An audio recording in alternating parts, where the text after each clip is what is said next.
Mi padre me dijo, no aportas, pero cuando mostré una carpeta llena de recibos pagados por mí, mi madre le dijo, pídele perdón. Él no pudo hablar. Mi padre siempre ha tenido un carácter fuerte, pero con los años se volvió más explosivo, como si llevara una bomba en el pecho que se activaba con cualquier cosa. Desde que terminé la preparatoria y empecé a trabajar de tiempo completo en una tienda de autopartes, me quedé viviendo en la casa de mis padres porque la pandemia nos había jodido a todos económicamente, y aunque yo aportaba cada mes, él insistía en soltar ese comentario venenoso de que yo no aportaba nada. Al principio pensé que solo estaba de mal humor por el trabajo, porque siempre regresaba cansado y con esa actitud de que el mundo lo tenía harto, pero con el tiempo se volvió un tema recurrente, una frase tan automática como un tic, una forma de recordarme, según él, que yo seguía ahí por lástima. Mi mamá, como siempre, trataba de mediar, pero su papel se había vuelto el de apagar incendios sin que nadie le reconociera nada. Con el paso de los meses, la tensión en la casa ya era permanente. Yo pagaba una parte de la renta, el internet, a veces la luz, compraba comida para la despensa y cubría mis cosas sin pedirles un centavo, pero aún así cada discusión terminaba con mi padre diciendo que yo era un adulto inútil, que solo respiraba bajo su techo porque él lo permitía y que algún día iba a tener que crecer. Lo dejé pasar por un buen tiempo porque, sinceramente, vivir con él siempre fue caminar sobre vidrios, pero la situación se había vuelto tan desgastante que cualquier comentario suyo me hacía hervir por dentro. No era tanto por el dinero, sino por la injusticia de escuchar a alguien que jamás revisaba un recibo asegurar que yo no hacía nada. Todo explotó un día que habíamos comido juntos. Él venía de mal humor, se notaba en la forma en que tiró las llaves sobre la mesa y como apenas probó la comida.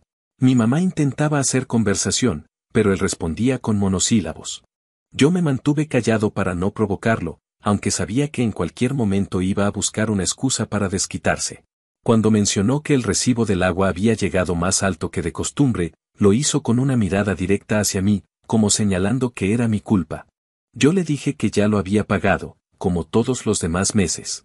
Él frunció el ceño y me preguntó con ese tono que ya conozco bien, ese tono de burla agresiva, que cuando según yo había pagado algo.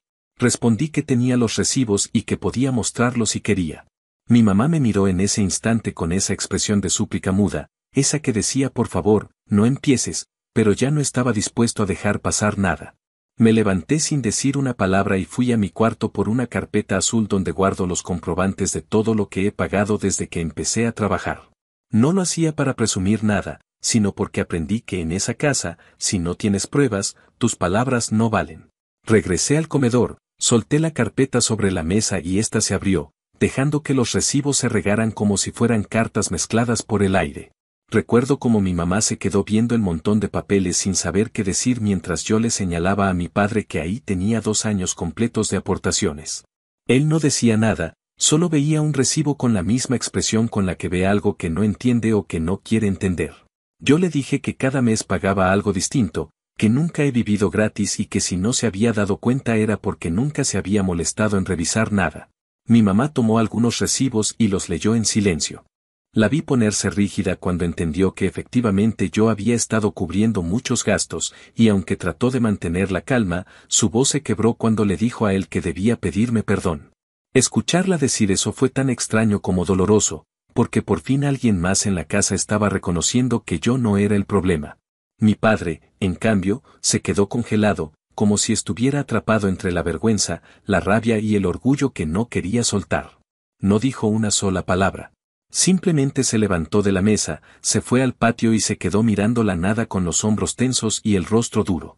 Esa noche, mientras escuchaba sus pasos pesados por la casa, entendí que algo dentro de mí ya estaba decidido.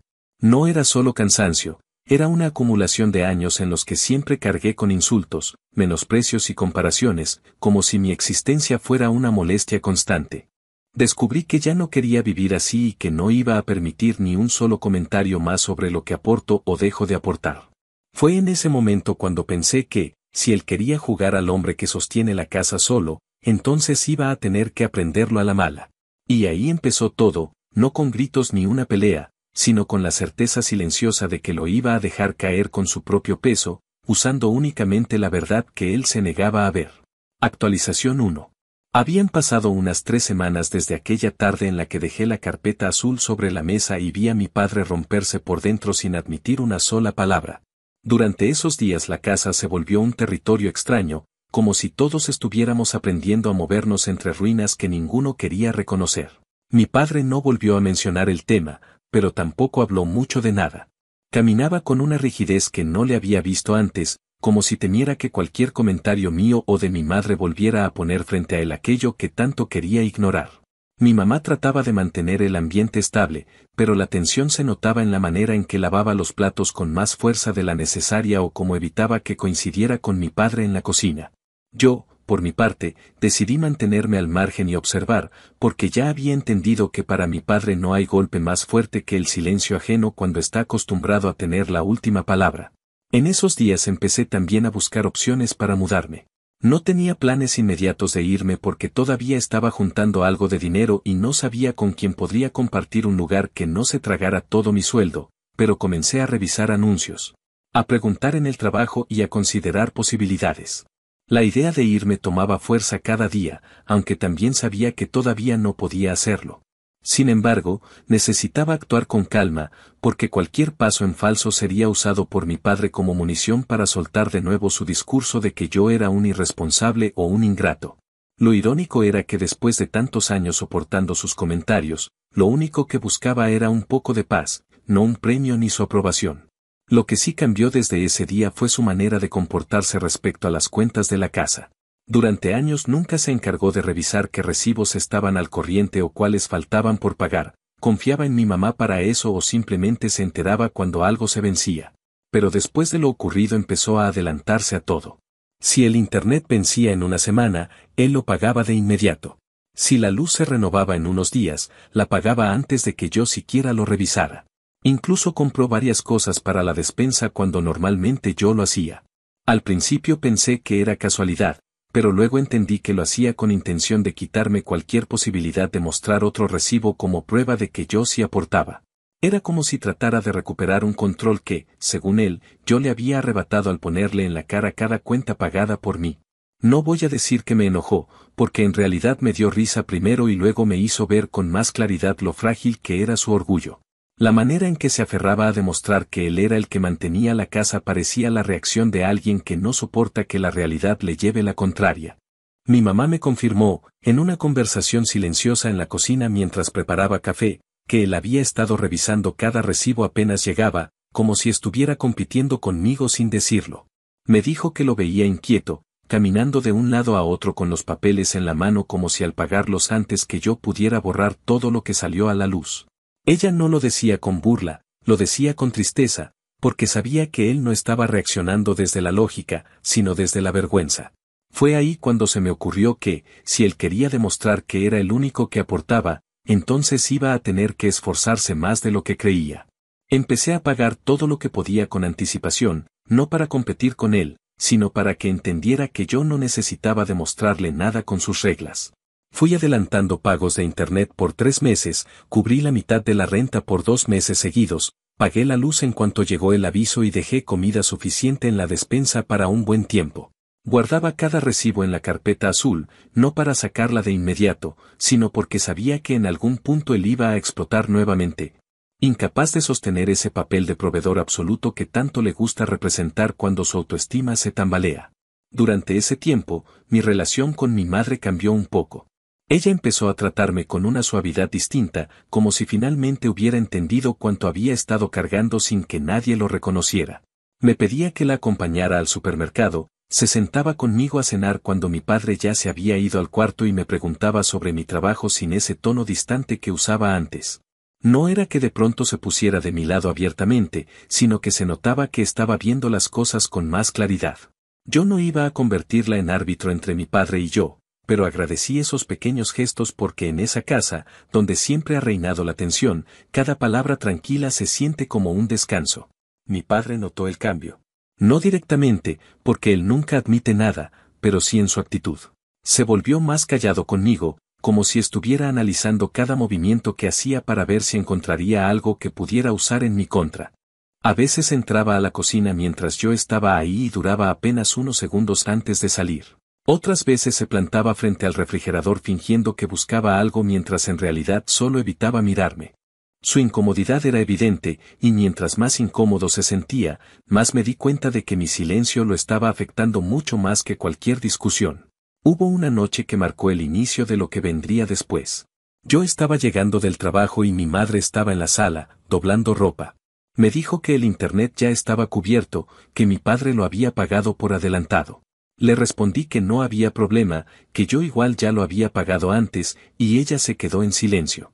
Ese silencio se sintió como una señal, como si ella entendiera que yo estaba sosteniendo más de lo que su esposo estaba dispuesto a admitir.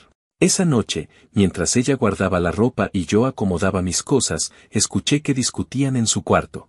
Él estaba molesto porque, según él, yo lo estaba retando y ella le decía que no podía seguir actuando como si el hecho de que yo pagara cosas fuera un ataque personal. A partir de ese momento, su actitud empeoró. Caminaba con más ruido por la casa, cerraba las puertas con más fuerza, hacía comentarios indirectos sobre la gente que se aprovecha de la buena voluntad de otros. Mi mamá me decía que lo dejara, que se le pasaría, pero yo ya no estaba dispuesto a permitir que esa narrativa siguiera sin respuesta. No buscaba pelear, pero tampoco iba a dejarlo seguir con su fantasía de que era la única persona adulta en esa casa. Lo que me mantuvo firme fue entender que ya había cruzado un punto sin retorno. No iba a volver a ser el hijo que baja la cabeza para evitar conflictos, ni iba a permitir que él dictara la dinámica de la casa basándose en mentiras. Me di cuenta de que al haber expuesto con pruebas todo lo que yo había aportado, había tocado algo dentro de él que no sabía cómo manejar. Por eso ahora intentaba reconstruir esa imagen de autoridad absoluta que siempre había tenido. Yo, en cambio, estaba reconstruyendo mi salida, paso a paso, sin necesidad de gritar ni probarle nada.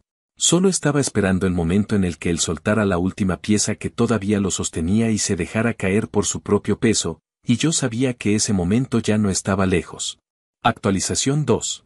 Habían pasado alrededor de 2 meses desde que mi padre había empezado ese juego absurdo de adelantarse a los pagos para evitar que yo siguiera acumulando recibos que contradijeran su discurso de que yo no aportaba. En ese tiempo la casa se había vuelto todavía más silenciosa que antes, pero no un silencio calmado, sino uno tenso, como si cada sonido fuera un recordatorio de que nadie estaba dispuesto a decir lo que realmente estaba pensando. Mi mamá trataba de mantener la rutina lo más normal posible, pero incluso ella caminaba con una especie de prudencia exagerada, como si temiera que cualquier palabra suya pudiera desatar algo. Yo me dedicaba a trabajar, a ahorrar y seguir buscando opciones para mudarme. Ya había hablado con un compañero del trabajo que estaba buscando un lugar para compartir y, aunque todavía no teníamos nada concreto, al menos sabía que había una posibilidad real de salir de esa casa sin que se me fuera todo el sueldo en renta.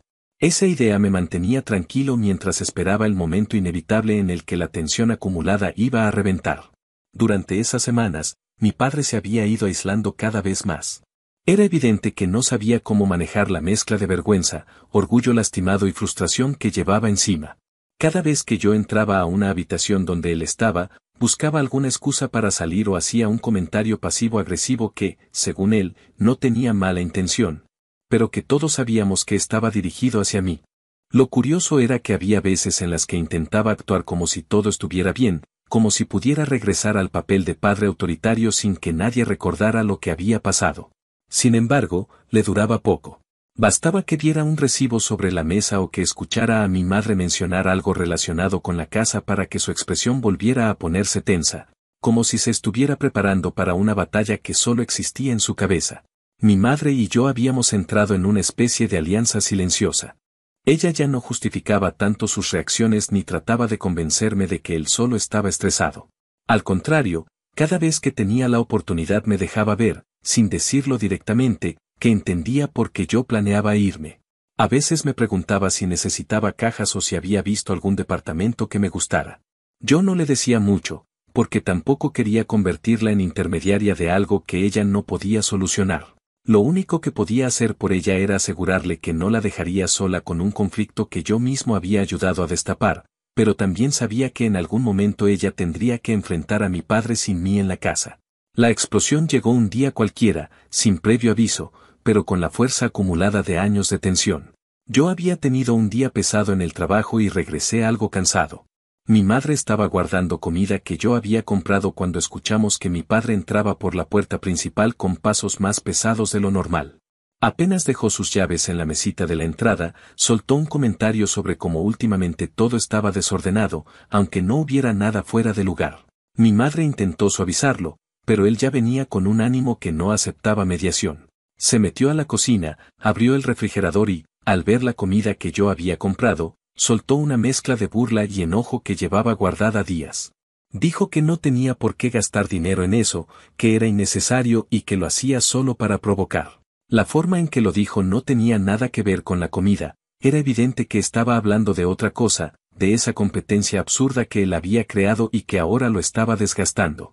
Yo traté de mantener la calma. Le dije que era comida para todos y que no tenía nada de malo que yo aportara. Fue ahí cuando su expresión cambió por completo. Dijo que otra vez estaba con esa actitud de querer demostrar algo, que yo era un presumido y que estaba harto de que intentara hacerlo quedar como si fuera un mal padre. Dijo que toda la vida se había partido el lomo por mantener la casa y que ahora yo quería venir a decir que él no hacía nada. Yo sabía que ese discurso no tenía fundamento, pero también sabía que no servía de nada explicarle algo que él ya había decidido no entender. Mi madre intentó intervenir, pero él levantó la voz y le dijo que se mantuviera al margen.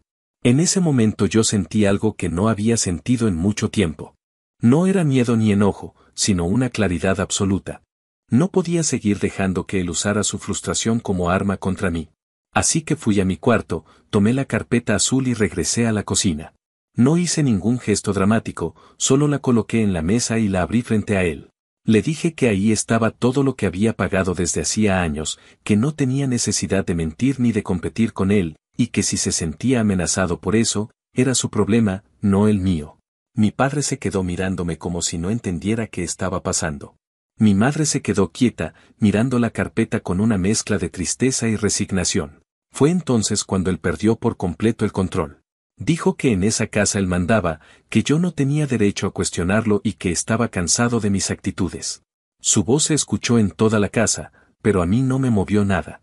Le dije, sin levantar la voz, que si quería que lo respetaran tenía que comportarse como alguien digno de respeto. Esa frase lo descolocó. Lo vi fruncir el ceño, abrir la boca como si fuera a decir algo, pero no salió nada. Fue la primera vez en mi vida que lo vi incapaz de responder. No por falta de palabras, sino porque sabía que lo que yo había dicho era cierto. Mi madre me miró, y ese fue el momento en el que entendí que ya no había nada que sostener ahí. Fui a mi cuarto, empecé a guardar mis cosas en silencio y, aunque ella quiso decirme algo, no pudo. No porque no quisiera, sino porque sabía que cualquier cosa que dijera solo haría más difícil lo inevitable.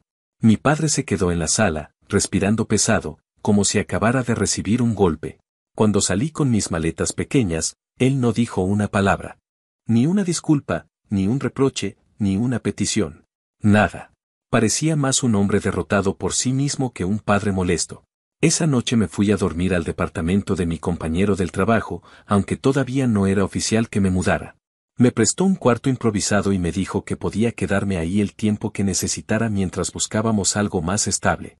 Sentí una mezcla de alivio y tristeza, pero sobre todo una extraña ligereza que no había sentido en años. No había gritos, no había tensión, no había ese ambiente cargado de orgullo y resentimiento. Solo silencio, pero un silencio distinto, uno que no lastimaba. En los días siguientes, mi madre me llamó varias veces para saber cómo estaba. Me contó que mi padre había pasado las noches sentado en la sala sin decir nada, que apenas comía y que parecía no saber qué hacer ahora que su discurso de autoridad había perdido sentido. Yo la escuchaba, pero también entendía que ya no era mi responsabilidad sostener a alguien que había pasado tanto tiempo hundiéndome para sentirse mejor consigo mismo. A veces ella trataba de justificar su comportamiento, pero al final siempre terminaba admitiendo que él había cruzado una línea de la que ya no podía volver. Era claro que ese era solo el comienzo de lo que vendría, porque las consecuencias de la verdad rara vez se quedan en un solo momento. Y aunque yo ya no vivía en esa casa, sabía que lo que había ocurrido estaba a punto de mostrar sus efectos más profundos. Actualización final. Había pasado un poco más de 3 meses desde la noche en que salí de la casa de mis padres con mis cosas en 2 maletas y una mochila que ya casi ni cerraba. Para ese punto ya me había mudado oficialmente con mi compañero del trabajo, y aunque el departamento no era nada espectacular, era un lugar donde podía respirar sin sentir que cada paso debía justificarse. Pagaba mi parte de la renta, tenía mi espacio, podía entrar y salir sin que nadie midiera mis horarios ni mis compras. Y la simple sensación de abrir la puerta sin que un silencio tenso me recibiera era suficiente para que cada día se sintiera distinto. Me adapté rápido, más rápido de lo que pensé. Creo que cuando uno viene de un entorno donde el conflicto es constante, el descanso llega como un impulso natural, casi como una cosa que el cuerpo reconoce sin necesidad de explicaciones. Con el tiempo, mi relación con mi madre se volvió una especie de conversación continua y silenciosa donde ella me llamaba para contarme detalles de su rutina y, en el fondo, para asegurarme que seguía ahí, presente. Nunca mencionaba explícitamente a mi padre en esas primeras semanas. Eludía el tema como si apenas nombrarlo pudiera arruinar un equilibrio que no entendía del todo. Pero era evidente que algo estaba pasando. Yo lo intuía por el tono de su voz, por cómo evitaba profundizar demasiado o por la forma en que me preguntaba si estaba comiendo bien, como si necesitara llenarme de esas preguntas para no soltar otras que sí le dolían.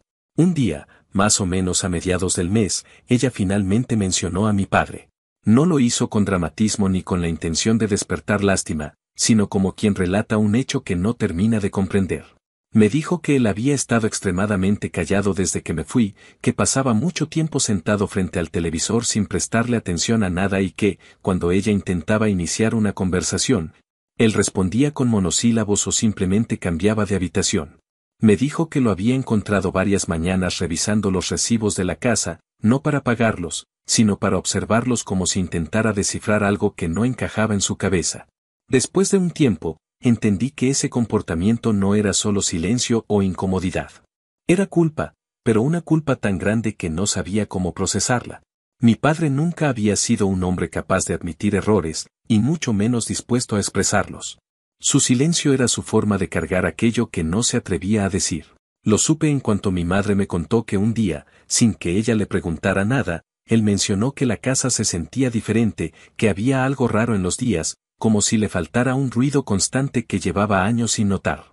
Ella se lo tomó como un comentario pasajero, pero yo sabía exactamente lo que él estaba diciendo sin decirlo, la ausencia duele más cuando nunca se supo valorar la presencia.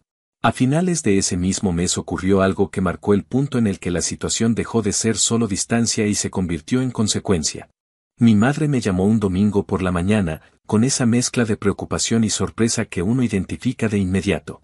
Me dijo que habían llegado avisos de retraso en los pagos de la luz y el internet. Yo sabía que eso no encajaba, porque durante años las cuentas se habían manejado casi automáticamente, y en los últimos tiempos mi padre se había obsesionado con pagarlo todo apenas llegaba. Le pregunté si él había visto los avisos y ella me dijo que sí, que se había quedado mirándolos por varios minutos, pero que no había dicho nada. Cuando ella lo presionó un poco, él respondió que todo estaba bajo control y se metió al cuarto. Sin embargo, era evidente que no lo estaba. Esa misma tarde mi madre volvió a llamarme, ya con la voz quebrada. Me dijo que revisando con más cuidado se dio cuenta de que no solo había retrasos, sino que había pagos que nunca se hicieron, y que la excusa de que todo estaba bajo control no era cierta. Lo confrontó y él finalmente admitió, casi sin voz, que se había confundido con las fechas y que no había calculado bien los gastos. Y ahí entendí lo que estaba pasando. Mi padre había descubierto, de la manera más directa posible, que toda su narrativa de que yo no aportaba era una mentira que él mismo había sostenido durante tanto tiempo que, cuando dejó de tener mi apoyo económico, se le vino encima como un peso que nunca se imaginó cargar solo. Lo que antes despreciaba, ahora lo necesitaba, y ese contraste lo estaba quebrando. Mi madre me contó que él había dicho, en un tono que ella describió como apagado, que no entendía cómo yo podía pagar tantas cosas durante tanto tiempo. No era un cumplido ni un reconocimiento, era una confesión de que había construido un personaje basado en una mentira que ya no podía sostener. Ella, con esa sinceridad que siempre trató de imponer en la casa incluso cuando nadie la escuchaba, le respondió que yo había aportado siempre, que él fue quien decidió no verlo y que ahora estaba enfrentando las consecuencias de su orgullo. Me dijo que él no respondió nada, que simplemente se quedó sentado, respirando lento, como si ese comentario hubiera abierto una herida que llevaba años escondiendo. El golpe más fuerte llegó unas semanas más tarde. Yo estaba en el trabajo cuando mi madre me llamó otra vez, esta vez no llorando, pero sí con un tono que dejaba ver que la situación había llegado a un punto crítico. Me contó que habían llegado avisos más formales de retrasos y que, si seguían acumulándose, habría cortes. Mi padre, al parecer, había pasado la mañana entera sentado a la mesa, sosteniendo los avisos entre las manos. Cuando ella le preguntó qué pensaba hacer, él no supo responder. No porque no quisiera, sino porque había descubierto que mantener una casa es más que un discurso sobre quién es el proveedor. Es una responsabilidad real, diaria y constante. Esa noche, cuando llegué al departamento, mi madre me escribió un mensaje breve diciendo que mi padre quería hablar conmigo. No me sorprendió, pero tampoco me emocionó. Me quedé un rato sentado en el sillón pensando en si debía hacerlo o no. Había una parte de mí que quería escucharlo, no por él, sino por cerrar algo que llevaba mucho tiempo abierto. Pero también había una parte que sabía que no debía regresar a un lugar donde durante años solo fui visto como una extensión de sus frustraciones. No lo llamé ese día. Tampoco el siguiente. Necesitaba que él entendiera que no podía invocar una conversación solo porque ahora la necesitaba. Mi ausencia debía tener el mismo peso que tuvo siempre mi presencia ignorada. Cuando finalmente tomé el teléfono, varios días después, lo hice con calma, sin expectativas. Él atendió de inmediato, como si hubiera estado esperando junto al teléfono. No supe qué decir al principio. Él tampoco. Hubo un silencio largo, uno distinto a los silencios que habíamos tenido antes. No era un silencio de enojo, era uno de alguien que no sabe por dónde empezar. Y entonces dijo algo que jamás hubiera imaginado escuchar de él. Dijo que no sabía que las cosas eran tan difíciles sin mí. No pidió perdón. No explicó nada. Solo dijo eso. Y yo entendí que, para alguien como él, esa frase era lo más cercano que podía ofrecer a una disculpa. Le respondí que yo siempre hice lo que me correspondía, no para demostrarle nada, sino porque era lo correcto. Él no supo qué responder y el silencio volvió a llenar la línea. Lo dejé ahí. No lo presioné. No lo consolé. No era mi responsabilidad hacerlo. Desde entonces, nuestra relación quedó en un punto extraño. No somos cercanos, tampoco enemigos. Estamos en una especie de distancia honesta donde él sabe que ya no puede tratarme como antes y yo sé que no tengo por qué cargar con su orgullo ni con su incapacidad para enfrentar sus errores. Con mi madre sigo hablando con frecuencia y ella, aunque sigue viviendo con él, ya no intenta justificarlo. A veces me dice que él pasa más tiempo quieto, pensando, como si por fin estuviera mirando hacia adentro, aunque tarde. No planeo volver a vivir en esa casa. No porque guarde rencor, sino porque finalmente entendí que hay ausencias que son necesarias. A veces la venganza no es un acto ruidoso ni un golpe directo. A veces la verdadera venganza es simplemente dejar que la verdad haga su trabajo y observar cómo alguien enfrenta aquello que siempre negó. Y en este caso, la verdad cayó por su propio peso. Yo solo me hice a un lado para que él la sintiera completa.